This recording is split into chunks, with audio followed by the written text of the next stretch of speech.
Olá, tudo bem? Essa é a nossa terceira aula de catálise homogênea, em que nós estamos verificando agora os passos elementares que estão inclusos dentro de um ciclo catalítico de catálise homogênea.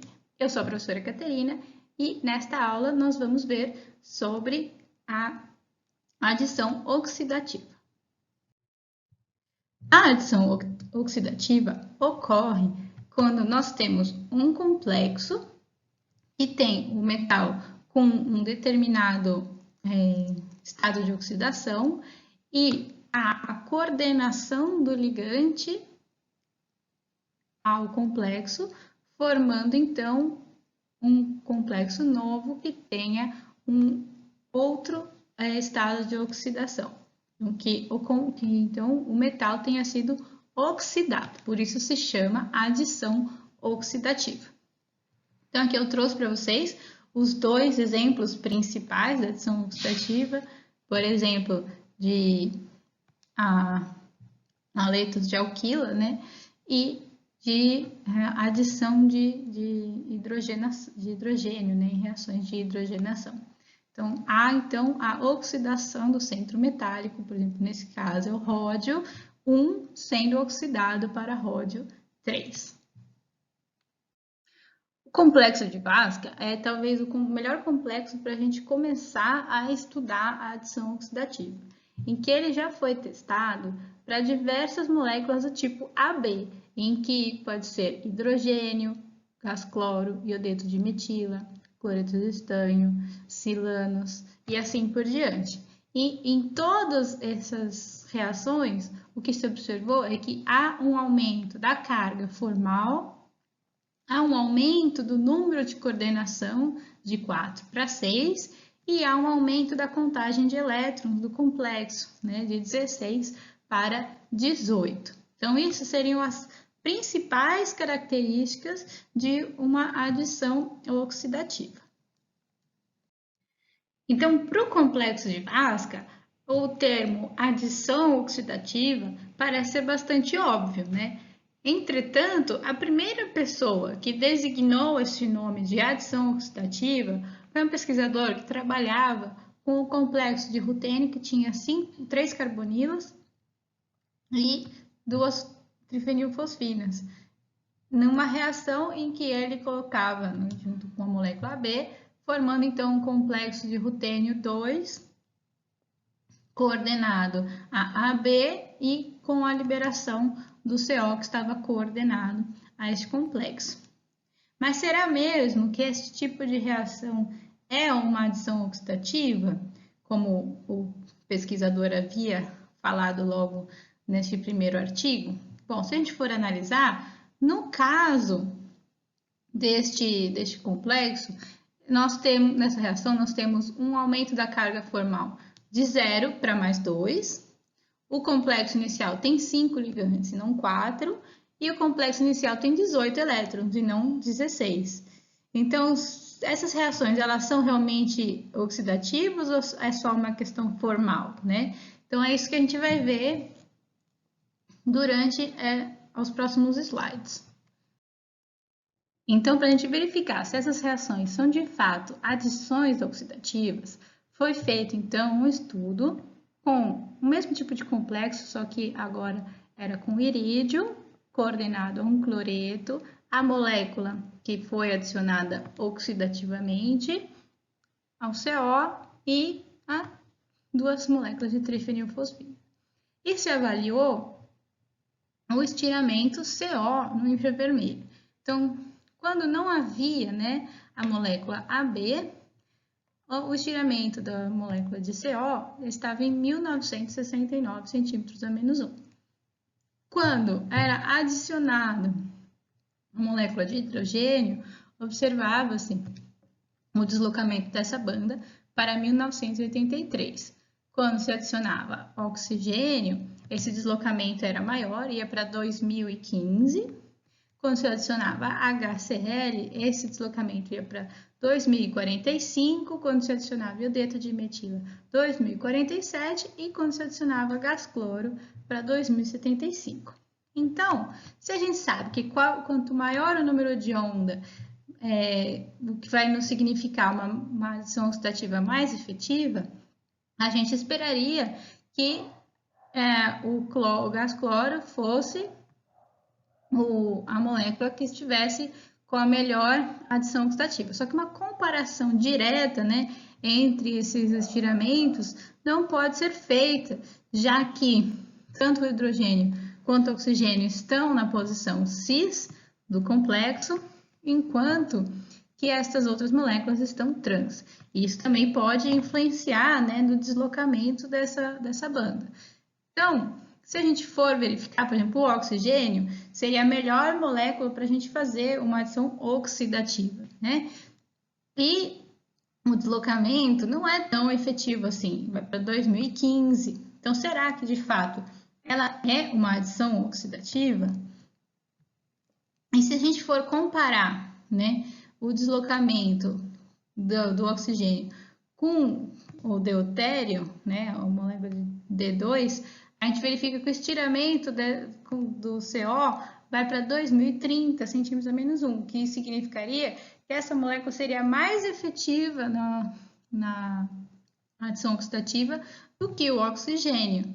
Então, os pesquisadores foram verificar outros fatores que pudessem estar influenciando, né, esse deslocamento.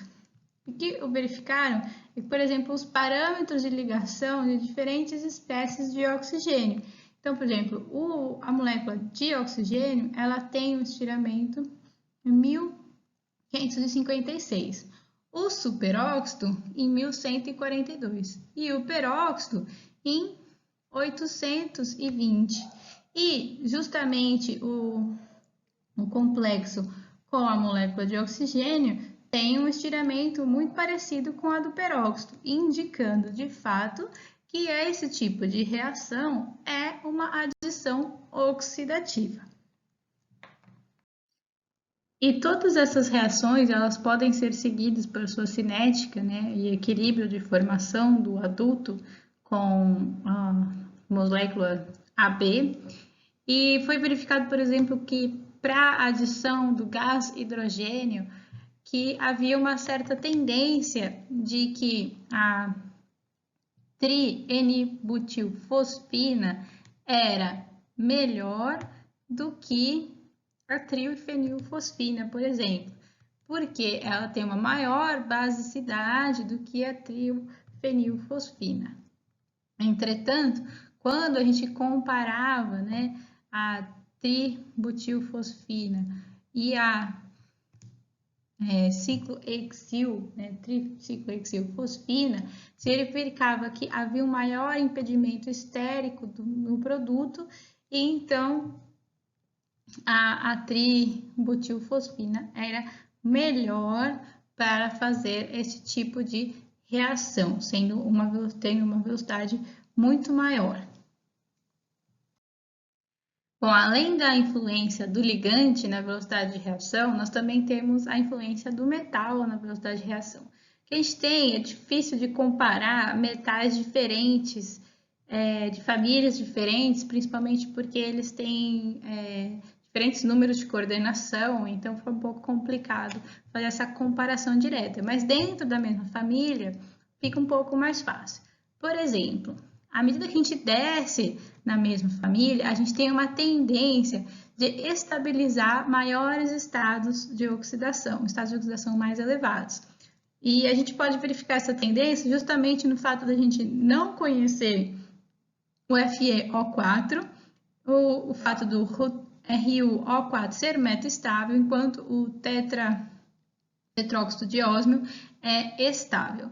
Então, a gente verifica que essa tendência pode ser observada com os complexos também durante as adições oxidativas.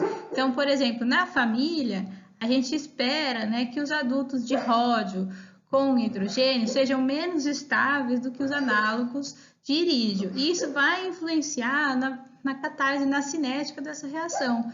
Então, a velocidade de adição de RX em complexos de ródio é menor do que para complexos de irídio. E essa diferença na reatividade dentro das famílias fez com que os metais do segundo período, os metais de transição, fossem considerados melhores catalisadores homogêneos, em que se considerava sempre que rutênio, ródio e paládio eram sempre os melhores catalisadores que se poderiam ser feitos para serem utilizados em catálise homogênea. Mas não é bem assim. Hoje em dia a gente conhece muitos catalisadores homogêneos que são feitos com metais da primeira série de transição, então níquel, cobalto, ferro, zinco, e também da terceira série de transição, irídio, ouro, platina e assim por diante. Bom, e a gente pode então pensar que as reações de adição oxidativa, elas são muito similares a reações do tipo SN2 de química orgânica, né? E a gente então pode se perguntar em que extensão essa similaridade estequiométrica ela vai implicar na similaridade de mecanismo. E para que a gente possa resolver essa pergunta, eu trouxe aqui para vocês um exemplo, que é a adição oxidativa de haletos de alquila e arila em complexos organometálicos.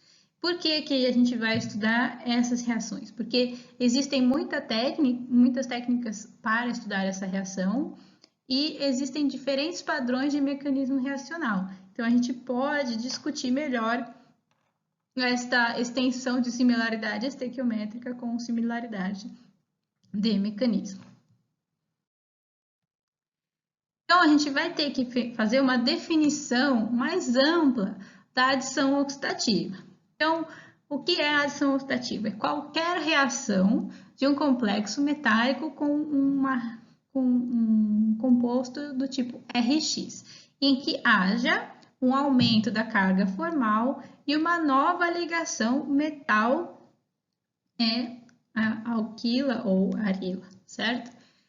E a gente pode, então, levar em consideração uma alteração da contagem de elétrons final do nosso composto, como 0, mais 1 ou mais 2. E a gente vai ver agora, caso a caso, de alguns exemplos que existem na literatura. A aula de hoje ela é toda baseada neste artigo da Organometallics de 2015. É um tutorial sobre a adição oxidativa e é bastante interessante que vocês possam tomar o tempo de vocês e lerem este artigo, porque ele vai trazer mais informações para vocês do que simplesmente esta aula. Bom, então vamos ao primeiro caso, que nós temos a contagem de elétrons total igual a 0. Então, a gente parte de um complexo que tem 18 elétrons e chega num complexo final com 18 elétrons também. Então, a liberação do ânion, que estava ligado ao nosso haleto de alquila ou arila, e a alquila ou arila fica coordenada ao nosso metal. Então, nós temos aqui um exemplo em que é um complexo de cobalto, ele está, na hora que ele reage com RX, ele faz uma ligação com R, liberando X-. E se a gente for avaliar a estequiometria dessa reação, a gente verifica que estequiometricamente ela parece bastante com uma reação do tipo SN2, em que nós temos uma cinética de segunda ordem, então, e nós temos também uma forte dependência da natureza de R, sendo que a metila ou cadeias primárias, secundárias ou terciárias vão aumentando progressivamente, certo? Sendo que a atividade é aumentada para haletos alílicos e benzílicos. Então, aqui a gente pode verificar nessa tabela aqui que, por exemplo, o brometo de metila tem uma constante cinética de 220, o brometo de etila é 1,6, o brometo de isopropila 0,11, o brometo de terbutila não tem reação e assim por diante, certo? Nós também verificamos que temos uma dependência da natureza do haleto, sendo que com o iodeto vai melhor do que com brometo e do que com cloreto. Então, a gente verifica isso aqui já logo nesses 3 primeiros casos, em que O iodeto de metila tem uma velocidade de reação de 2.300, o brometo de metila 2.200 e o cloreto de metila 0,85. Então, a gente tem essa forte dependência na natureza do haleto, certo? E o próximo item que a gente tem que checar para verificar se ela se parece realmente com uma SN2 é a inversão da configuração do carbono. Então, será que esta reação tem uma inversão da configuração do carbono? Não sei, a gente vai verificar agora. Então, para conseguir resolver essa questão da inversão da configuração, Whitesides foi o primeiro que conseguiu demonstrar com um complexo de ciclopentadienil e CO que havia a inversão da configuração quando havia essa adição oxidativa, certo? E isso ele conseguiu demonstrar em uma reação, por exemplo, desse complexo, que ele está chamando de FP, com esse tipo de haleto de alquila, observando-se que quando o haleto de alquila era com iodo, havia a formação de dois produtos diferentes, e quando o haleto de alquila era com bromo, havia a 100% de formação de apenas um dos produtos. Entretanto, se a gente for verificar de fato, as questões da SN2, o que a gente verifica é que isso não é uma SN2, porque na SN2 não ocorre, a abertura do anel. O que será que está acontecendo? Então, o que foi proposto é que havia um mecanismo alternativo, que era radicalar. Então, havia a formação de dois radicais, um radical do complexo e um ânion radical do haleto de alquila, e então formava-se um radical desta alquila, que então acabava gerando este novo complexo. E quanto mais rápido era a saída deste ânion, mais favorecida era a formação dessa nova molécula. Então, o que a gente tem que ter na nossa cabeça é que a gente sempre tem que estar atento para a possibilidade de caminhos reacionais que sejam paralelos e que acabam competindo entre si. Então, de fato, havia a adição oxidativa, mas também existe esse mecanismo radicalar que é competitivo com o mecanismo de adição oxidativa, E pequenas alterações nos reagentes e nas condições reacionais, elas podem ser suficientes para alterar o mecanismo reacional. Agora a gente vai para o caso 2, em que nós temos a contagem de elétrons total de mais 1. Então, nós temos aqui um complexo de 17 elétrons, que acaba gerando, na verdade, duas espécies distintas de 18 elétrons cada uma. Então, a gente forma um complexo com a alquila e um complexo com o haleto, certo? E esse tipo de reação também segue uma cinética de segunda ordem.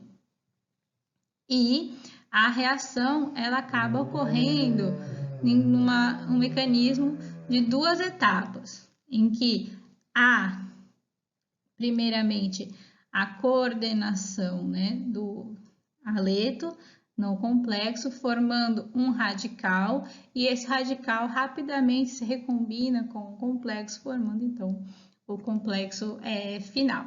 Isso está diretamente relacionado com a tabela de segunda ordem, de cinética de segunda ordem que nós temos aqui, nessa tabela 4. Em que a gente observa, por exemplo, que para o iodeto de metila, que a gente esperaria que fosse rápido, ela é lenta, enquanto que para iodeto de terputila é muito mais rápido. Então, isto indica que, de fato, nós não temos uma reação que é como se fosse uma SN2, esse tipo de caso, em que nós temos uma contagem de elétrons mais um, costuma ocorrer com os metais da primeira série de transição, pois eles costumam acomodar melhor diferentes estados de oxidação. Agora a gente vai para o caso 3, que nós temos uma contagem de elétrons de 2+. Então, neste caso, a gente tem o caso clássico, né? O complexo de irídio com 4 ligantes, aí ele consegue atacar o iodeto de metila, formando então o nosso complexo hexacoordenado com o irídio com um novo estado de oxidação.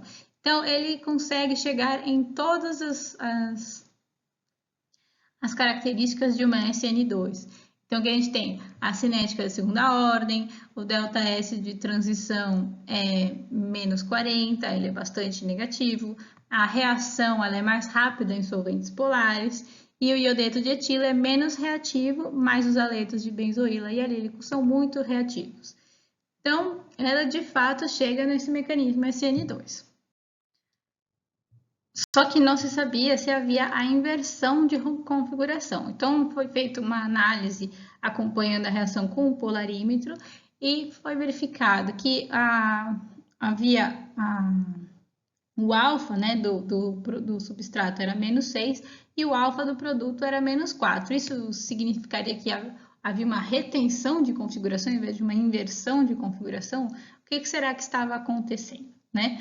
Então, eles foram avaliar o que poderia estar acontecendo e que poderia ser tanto uma retenção quanto uma inversão. E aí, por RME, eles isolaram os compostos, né, com a retenção de configuração e com a inversão da configuração e fizeram análise do RMN da reação. E observaram que havia esse tipo de RMN, que se observava o sinal das duas espécies, ou seja, havia uma racemização, né, desse produto. Então, o que isso indicava é que havia radicais como intermediários. Então, eles propuseram, né, uma reação em que tinha uma etapa de iniciação e de propagação, como uma reação radicalar. Então, eles chegaram a seguinte questionamento, né? Esse tipo de adição oxidativa, ela não é uma reação do tipo SN2 típica? Bom, vou dizer para vocês que vai depender do substrato. Então, eles adicionaram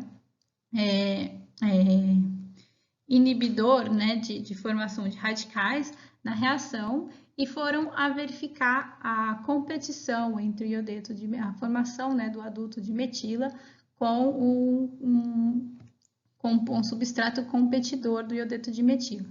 E se observou que quando havia a inibição da formação de um radical, havia a 100% de formação do adulto, tanto para o iodeto de etila quanto para este outro substrato, indicando que estes substratos aqui, o iodeto de metila e este outro, eles formam reações com radicais como intermediários, enquanto os outros substratos eles não foram alterados quando não tinha entre a não inibição e com a inibição de radicais, ou seja, esses outros substratos eles de fato atuam como se fosse uma reação SN2 típica. Então a resposta depende do substrato. Então, o que eles verificaram é que a reação era sensível ao X, sendo que iodeto era mais rápido do que brometo e do que cloreto, e era sensível ao ligante, sendo que ligante com trimetilfosfina era mais rápido do que o ligante com fenila e assim por diante. Então, a reação que não é radicalar, será que ela é de fato uma SN2?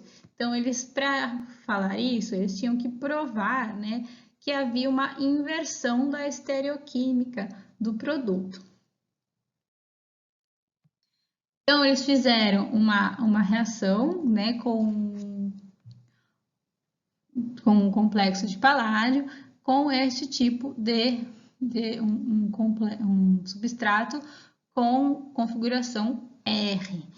Na adição da carbonila, o produto final deveria ter a configuração S. Dependendo do ligante, havia ou não a inversão da configuração. Então, com a trifenilfosfina e sendo aqui o haleto X, havia 100% de inversão.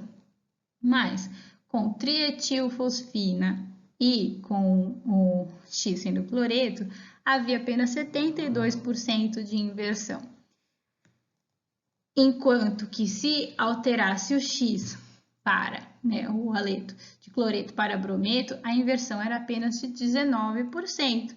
E o que isso quer dizer? É que se a gente torna o ligante mais eletrodoador e troca o haleto por brometo, há uma aceleração do mecanismo radicalar. Então, ligantes que não são tão eletrodoadores e colocar um X que faça a reação ser mais lenta, vai favorecer, então, reações que sejam do tipo SN2. Caso contrário, nós teremos reações com mecanismos radicalares, formando, então, espécies racêmicas, que são, então, é uma característica de uma reação radicalar, que ela não tem preferência pela configuração. Então, ela vai tender a gerar espécies racêmicas.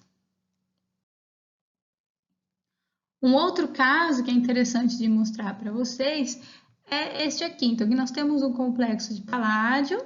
Então, ele interage com o haleto de arila, forma este intermediário tricentrado e forma, então, a ligação paládio com haleto e paládio com arila.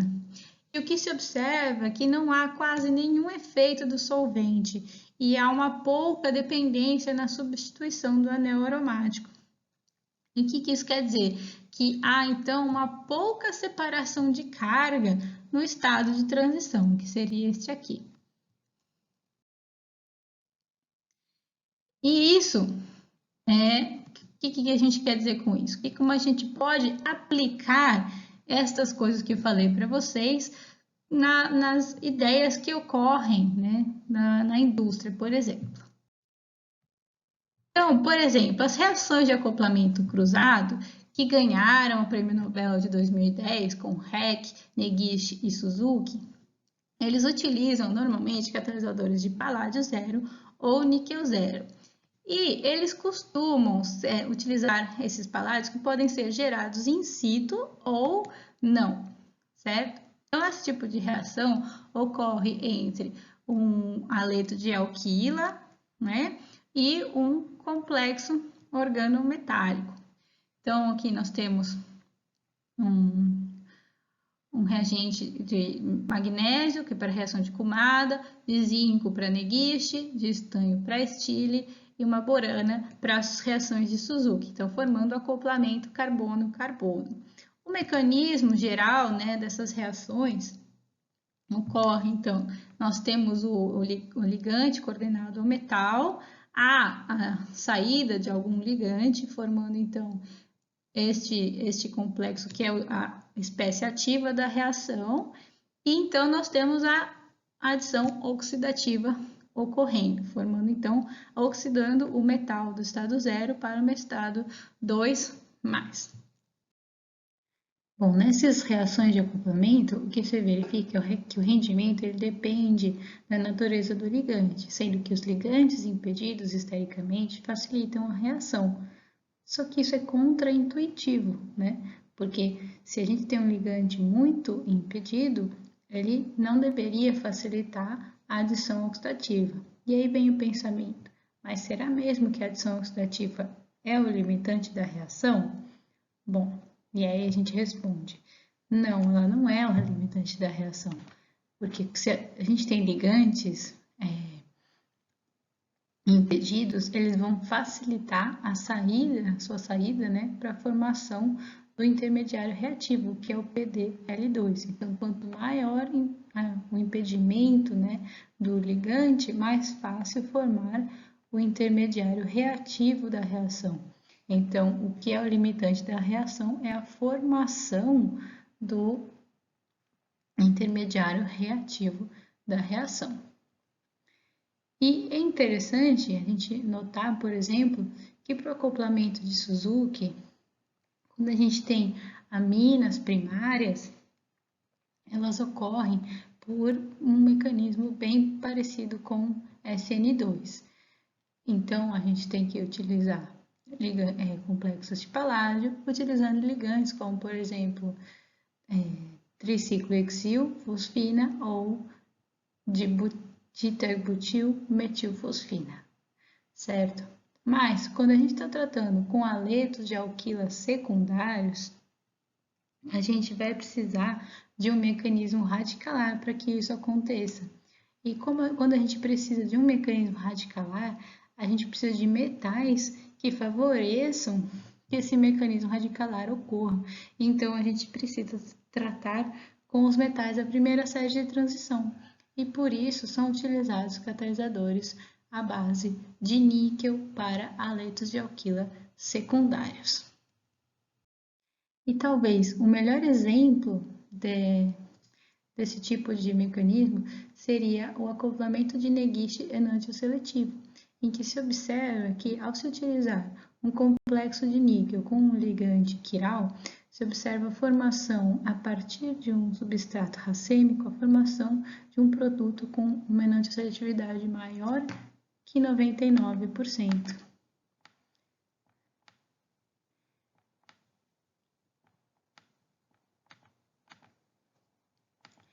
E isso quer dizer que quando se forma o radical, ele tem que formar, né, o radical vai se ligar a uma face preferencial do complexo devido à presença desse ligante quiral.